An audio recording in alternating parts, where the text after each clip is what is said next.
Hello everyone. Last video में हमने electron gain and enthalpy, electronegativity और वैलेंस के बारे में पढ़ा था। आज हम थोड़ा कुछ डिफरेंट करने वाले हैं। ये प्रॉपर्टीज तो हमने पढ़ ही लिए, अब हम पढ़ने वाले हैं एक नई चीज और उसका नाम है एनोमलस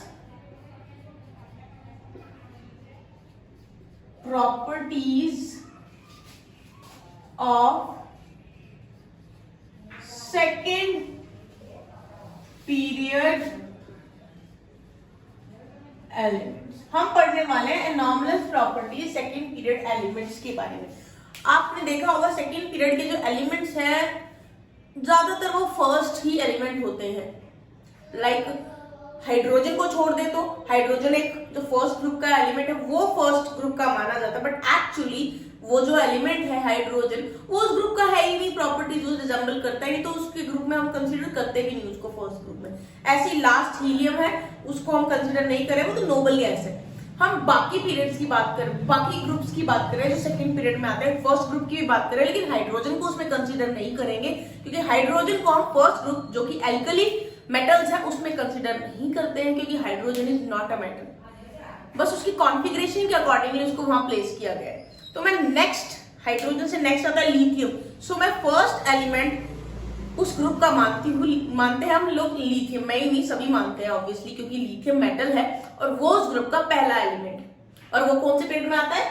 सेकेंड पीरियड में आता है। तो हम ये देखने वाले हैं कि सेकेंड पीरियड के जो एलिमेंट्स हैं अपने ही ग्रुप से उनकी प्रॉपर्टीज डिफरेंट होती है। कैसे होती है, क्यों होती है, वो अब हम पढ़ने वाले हैं। सो ये तो आपको पता चल ही गया है कि इंटरेस्टिंग फीचर है। ये जो एनोमलस प्रॉपर्टीज है ये इंटरेस्टिंग फीचर है। किसका फीचर है? Of S and P block elements.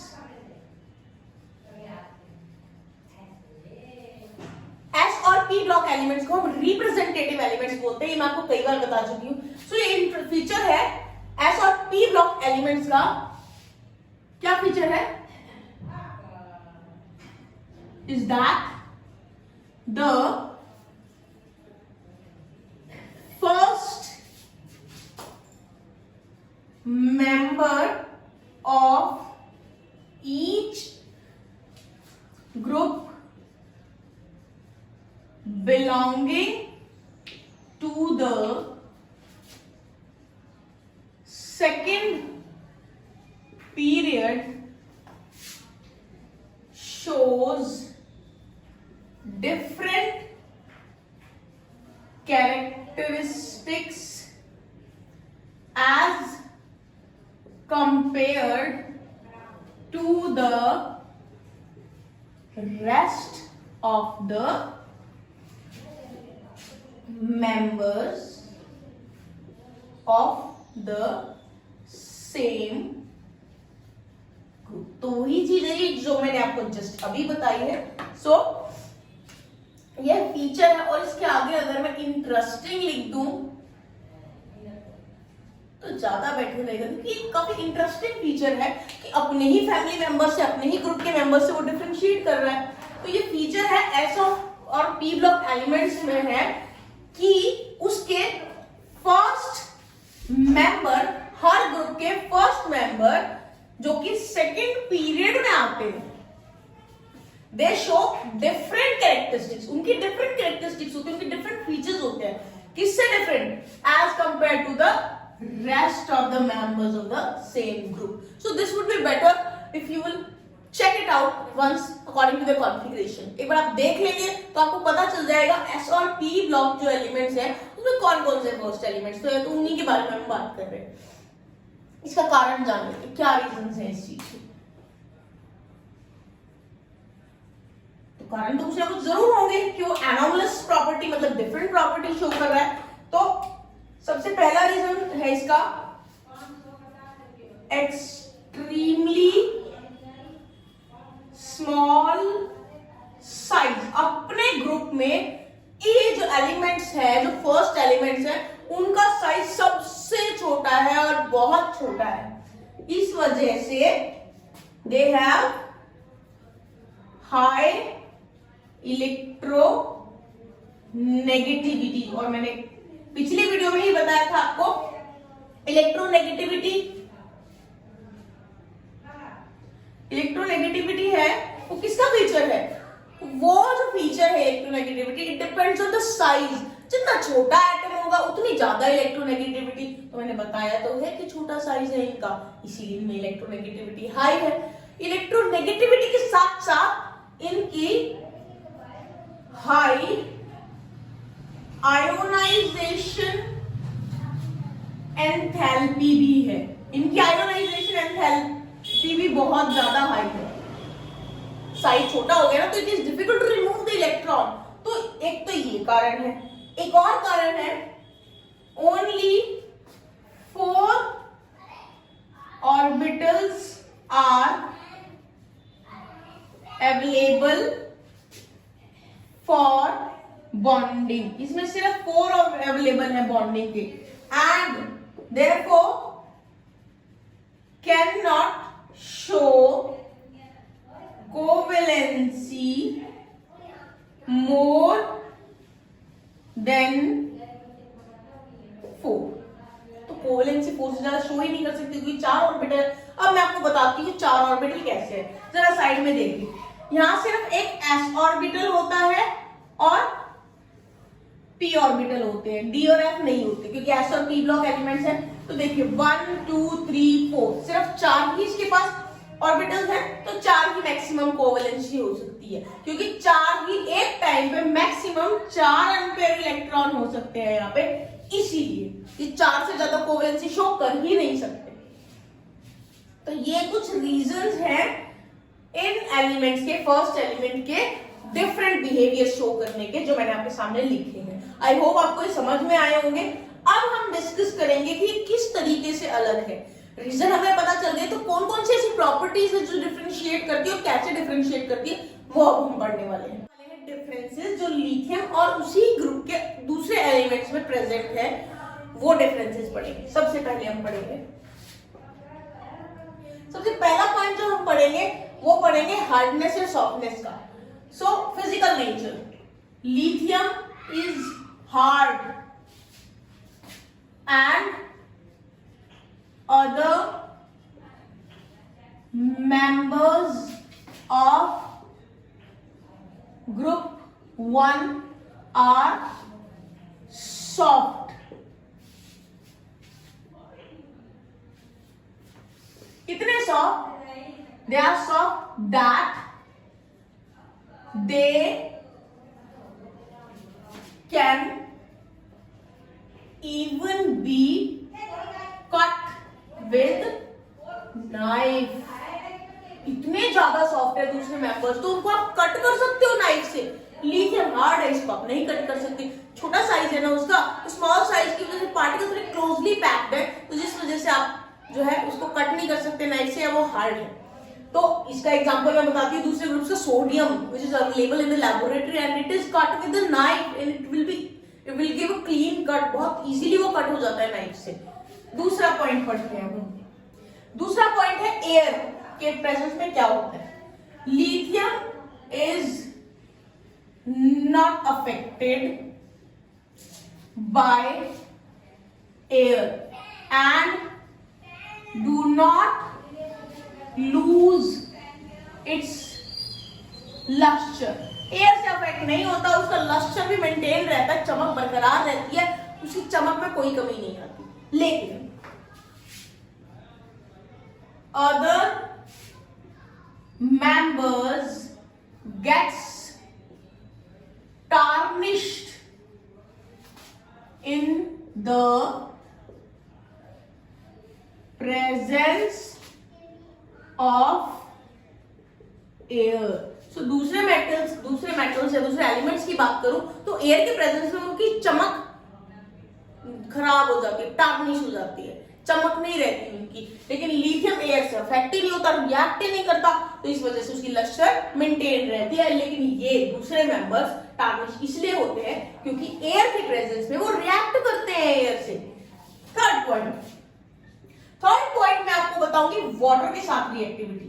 So lithium reacts with water, react तो करता है ये वाटर के साथ बट स्लोली। धीरे धीरे रिएक्ट करता है पानी के साथ, लेकिन जो दूसरे हैं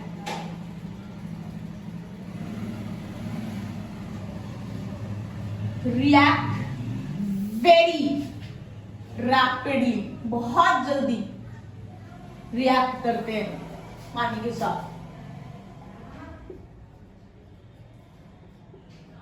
and they even catch fire.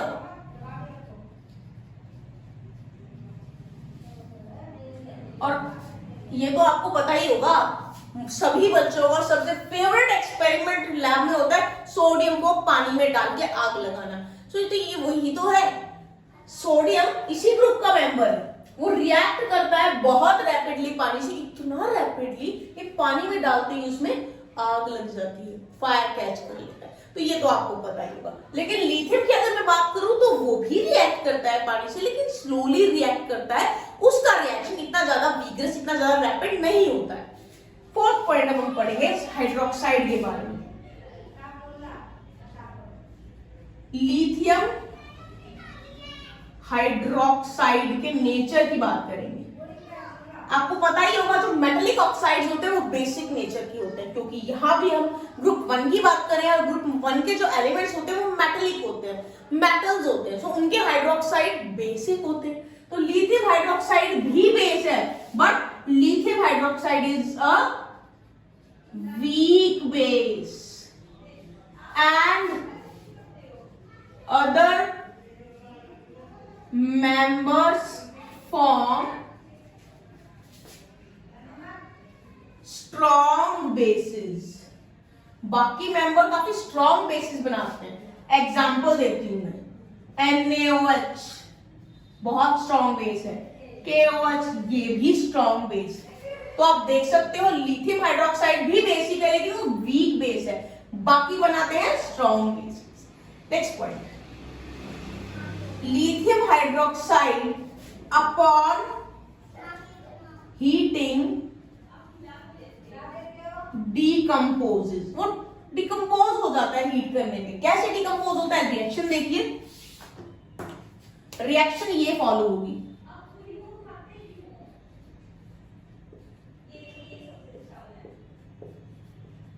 ये देखिए।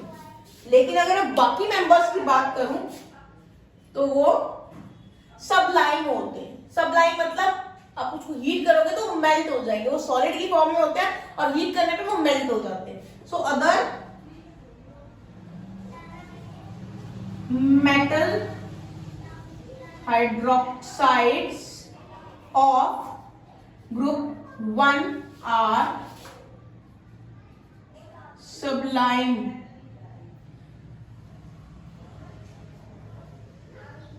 on heating।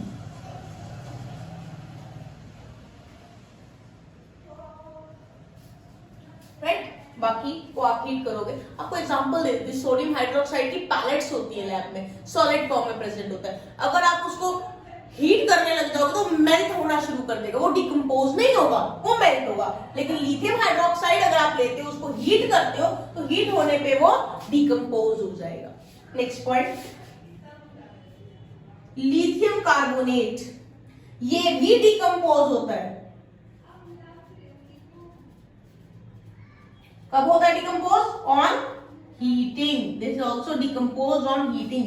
लिथियम कार्बोनेट कैसे?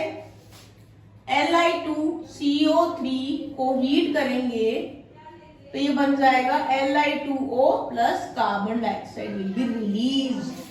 बट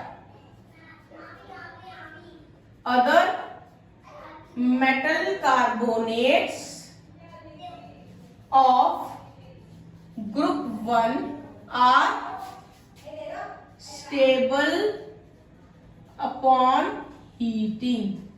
हीट करने पे उनपे कोई फर्क नहीं पड़ता, वो स्टेबल रहते हैं। So these were the few points which tells you how lithium is different from the other members of this group number 1। लेकिन मैं पी ब्लॉक की बात करूं तो देखिए, in case of P block elements जो कहां से कहां तक आते हैं, बोरोन टू हेलोजेंस आते तो पी ब्लॉक जो है नोबल गैसेस तक है, लेकिन मैं बात कर रही हूं बोरोन टू हेलोजन फैमिली के बारे में। सो इनमें क्या होता है, the first member has tendency to form multiple bonds.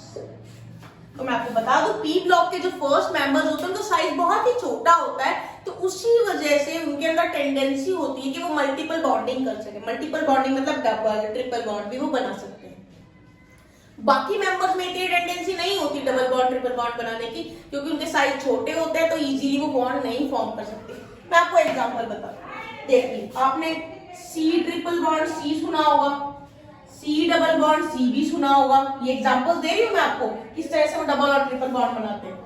C double bond O, C double bond N, उसके अलावा ये तो कार्बन के हैं, नाइट्रोजन के देखिए N double bond N, N triple bond N, N double bond N. ये कुछ एग्जांपल्स दिए हैं मैंने आपको, जिसमें आपको पता चल ही जाएगा कि फर्स्ट मेंबर जो होते हैं पी ब्लॉक एलिमेंट के, बोरोन से लेके हेलोजन फैमिली के, उनमें टेंडेंसी होती है मल्टीपल बॉन्डिंग करने की। तो इस तरीके से पी ब्लॉक एलिमेंट्स जो है अपने फर्स्ट वाले मेंबर्स जो है वो अपने बाकी के मेंबर्स से ग्रुप के डिफरेंशिएट करते हैं, because they have the tendency to form multiple bonds. First element of the group they have the tendency to form multiple bonds, but others do not have this tendency to form multiple bond with the other or the same atom. अब जो हम पढ़ने वाले हैं वो है diagonal relationship. So now we are going to study diagonal relationship। क्या होता है डायगोनल रिलेशनशिप, पहले ये जान लेते हैं, फिर उसके बाद पढ़ेंगे हम कैसे डायगोनल रिलेशनशिप होता है एलिमेंट्स के बीच में। सो देखिए, हम ऑलरेडी जानते हैं कि जो फर्स्ट मेंबर होते हैं हर ग्रुप के, एस और पी ब्लॉक एलिमेंट्स की केस में फर्स्ट मेंबर जो है ग्रुप के वो अपने बाकी के मेंबर्स से ग्रुप के, सेम ग्रुप के मेंबर से डिफरेंट होते हैं, ये हम ऑलरेडी जानते हैं। लेकिन जो फर्स्ट थ्री एलिमेंट्स होते हैं, first three elements of second period कौन कौन से हैं? पहले तीन एलिमेंट सेकेंड पीरियड के वो है लिथियम, बेरिलियम और boron. What these elements show, ये जो पहले तीन एलिमेंट्स है सेकेंड पीरियड के, लिथियम, बेरिलियम और बोरोन, दे शो डायगोनल रिलेशनशिप।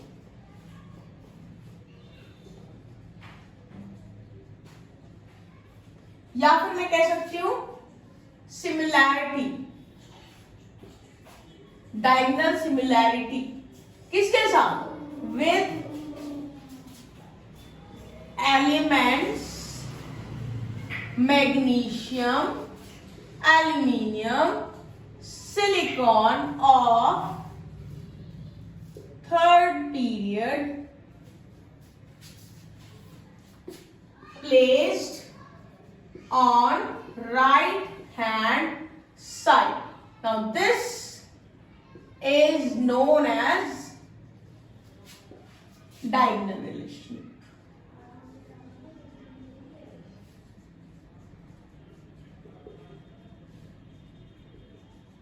तो हमने क्या पढ़ा है यहाँ पे? हमने पढ़ा है कि जो एलिमेंट्स होते हैं सेकेंड पीरियड के, जो पहले तीन एलिमेंट्स है, कौन से लिथियम, बेरिलियम, बोरोन, ये शो करते हैं डायगोनल रिलेशनशिप, मतलब डायगोनल सिमिलैरिटी किसके साथ? विद एलिमेंट्स मैग्नीशियम, एल्यूमिनियम और सिलिकॉन, जो थर्ड पीरियड के एलिमेंट्स हैं और जो इन एलिमेंट्स के राइट हैंड साइड पे है। This is known as diagonal relationship. मैं आपको लिख के बताती हूँ।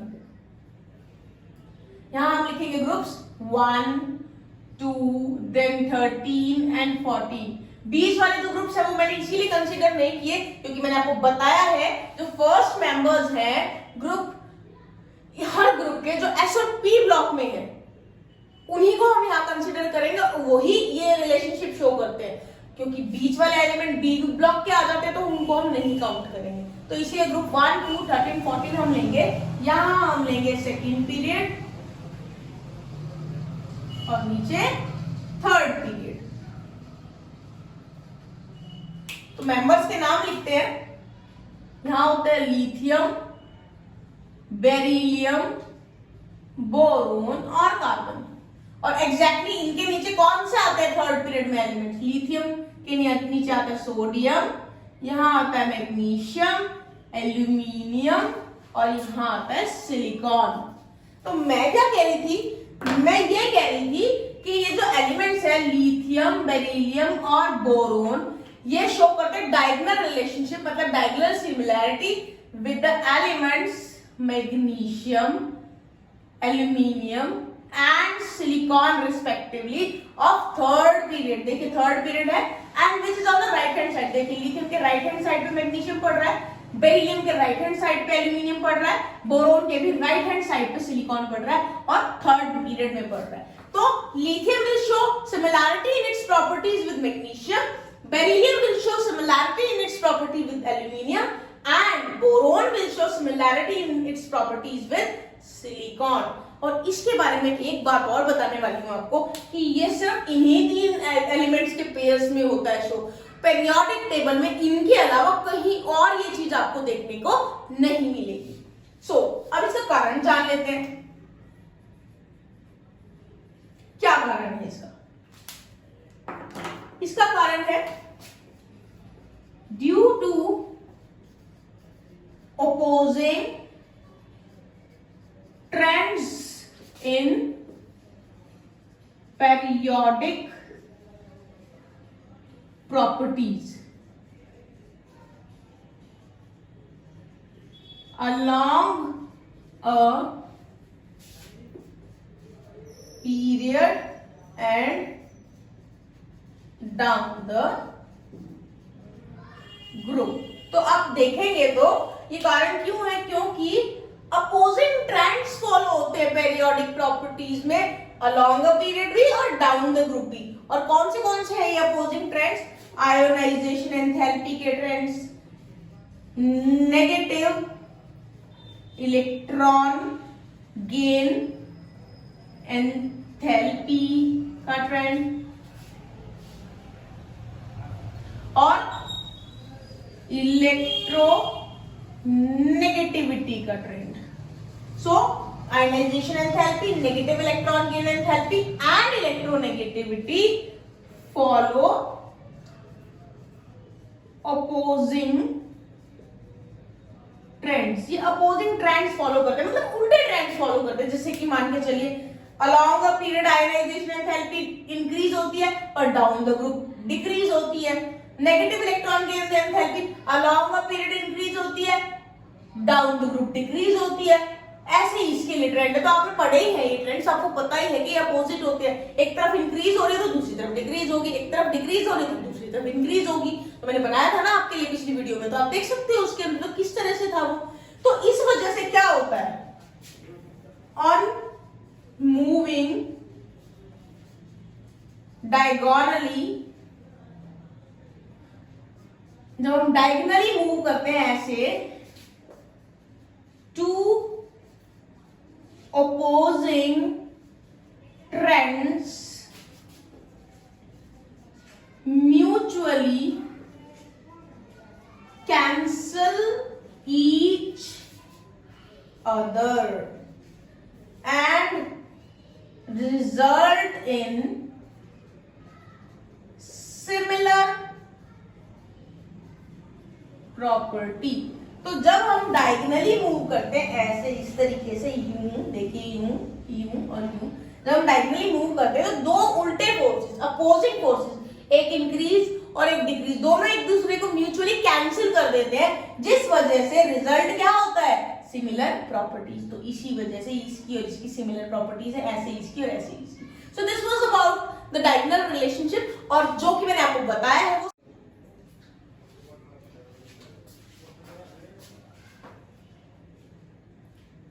अब हम पढ़ने वाले हैं पेरियोडिक ट्रेंड्स के बारे में, और उसी के अकॉर्डिंगली हम केमिकल रिएक्टिविटी डिसाइड करेंगे कि कौन कितना रिएक्टिव है, कौन कितना कम रिएक्टिव है। तो पेरियोडिक ट्रेंड्स हम लेंगे, हालांकि हम इसको पहले भी पढ़ चुके हैं, बट थोड़ा सा और डीपली या केमिकल रिएक्टिविटी के रिगार्डिंग हम इसको थोड़ा सा पढ़ने वाले हैं। सबसे पहले हम पढ़ेंगे metallic and non metallic properties.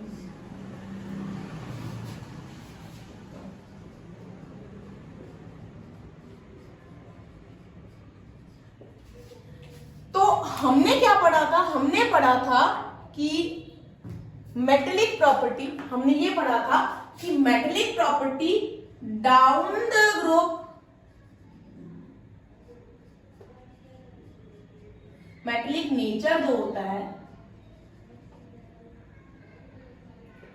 वो डाउन द ग्रुप तो होता है इंक्रीज,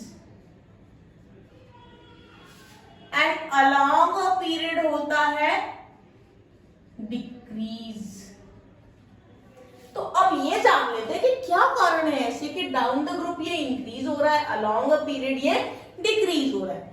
लेकिन आपको ये पॉइंट मैं बता दूं, मेटेलिक नेचर मतलब कि इलेक्ट्रो पॉजिटिव नेचर, जिसकी इलेक्ट्रॉन को देने की टेंडेंसी होती है उसको हम इलेक्ट्रोपॉजिटिव नेचर बोलते हैं। जैसे इलेक्ट्रोनेगेटिव नेचर मैंने पढ़ाया था आपको और बताया था, इलेक्ट्रोनेगेटिव नेचर मतलब शेयर्ड पेयर ऑफ इलेक्ट्रॉन को अपनी तरफ अट्रैक्ट करना, मतलब इलेक्ट्रॉन को अपनी तरफ लेना, वो इलेक्ट्रोनेगेटिव नेचर था।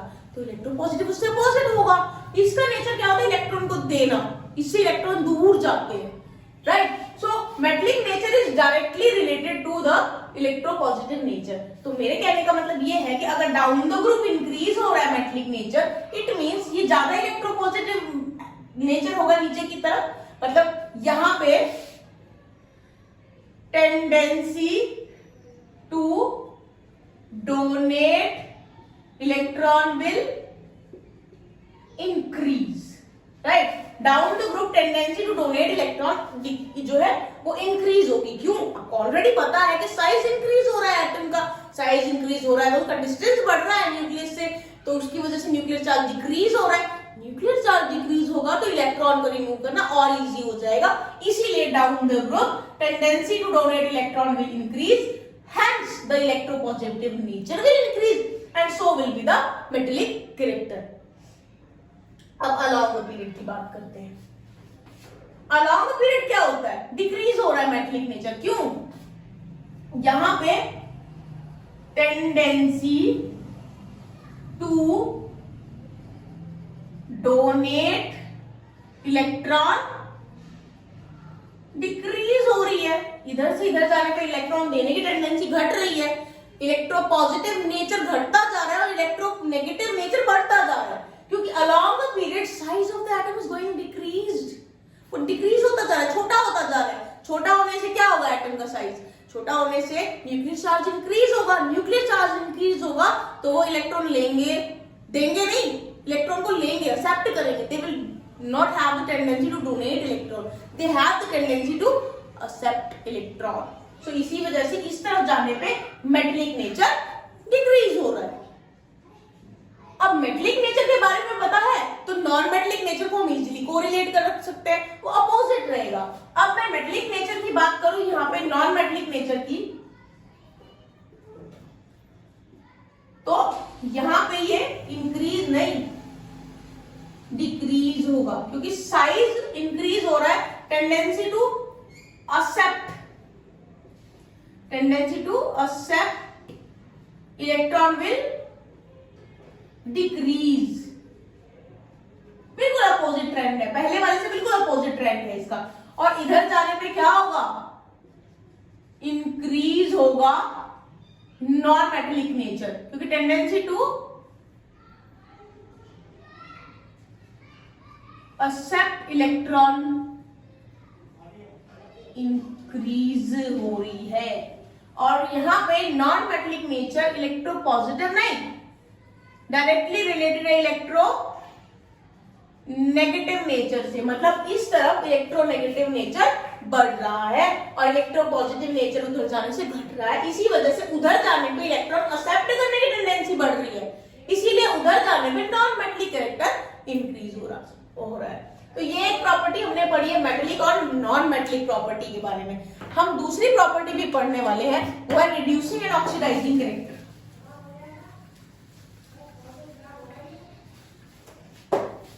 सेकेंड प्रॉपर्टी हम पढ़ेंगे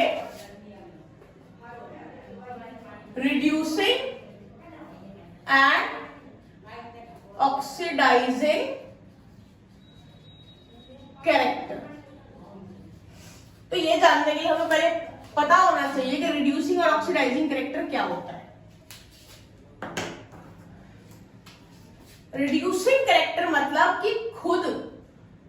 कि इटसेल्फ गेट्स ऑक्सीडाइज्ड, खुद ऑक्सीडाइज हो रहा है। और ये नेचर किसका होता है? खुद ऑक्सीडाइज होने का नेचर होता है मेटल्स का, क्योंकि उनकी टेंडेंसी होती है इलेक्ट्रॉन डोनेट करने की। ऑक्सीडाइजिंग कैरेक्टर मतलब इटसेल्फ गेट्स रिड्यूस्ड, मतलब खुद वो रिड्यूस हो रहे हैं। वो किसका नेचर होता है खुद रिड्यूस होने का? वो होता है नॉन मेटल्स का, क्योंकि नॉन मेटल्स जो होते हैं उनमें टेंडेंसी होती है इलेक्ट्रॉन गेन करने की। तो इस तरह से आप इनको कोरिलेट कर सकते हो। तो क्योंकि रिड्यूसिंग कैरेक्टर मेटल्स से डायरेक्टली रिलेटेड है, तो metallic character down the group increase होता है, और इसीलिए रिड्यूसिंग कैरेक्टर भी डाउन द ग्रुप इंक्रीज होगा, और अलोंग अ पीरियड डिक्रीज होता है, क्योंकि मेटेलिक कैरेक्टर भी अलोंग अ पीरियड डिक्रीज होता है। ऐसे ही नॉन मेटल्स के केस में down the group oxidising character will decrease, क्योंकि down the group non metallic character भी डिक्रीज होता है, and along a period oxidising character will increase. So इस तरह से आप रिड्यूसिंग और ऑक्सीडाइजिंग कैरेक्टर को कैसे मेटल्स और नॉन मेटल्स के रेलेवेंस में लिख सकते हो वो मैंने आपको बता दिया है। नेक्स्ट अब हम करेंगे point nature of oxides.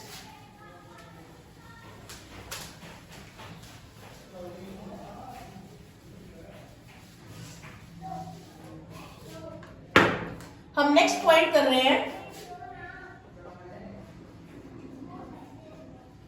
Nature of oxides.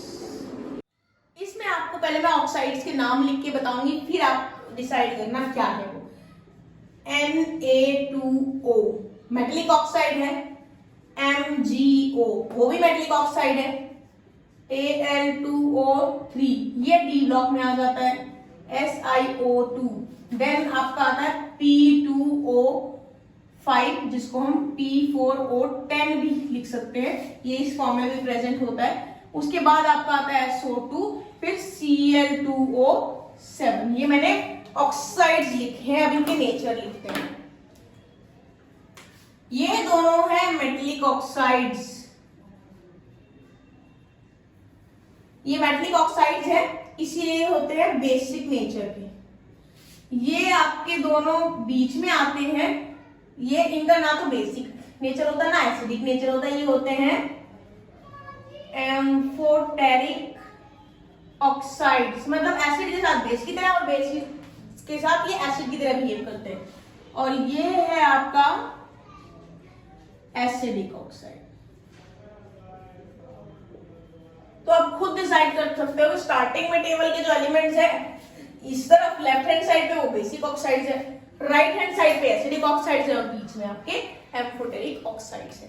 इसके बाद आप अच्छे से जान चुके होंगे किस तरह से ट्रेंड्स फॉलो होते हैं। सेम ट्रेंड्स आप पीरियड में भी फॉलो करा सकते हो, पीरियड के भी मैं आपको बता चुकी हूँ, तो यही ट्रेंड्स आपके फॉलो होंगे।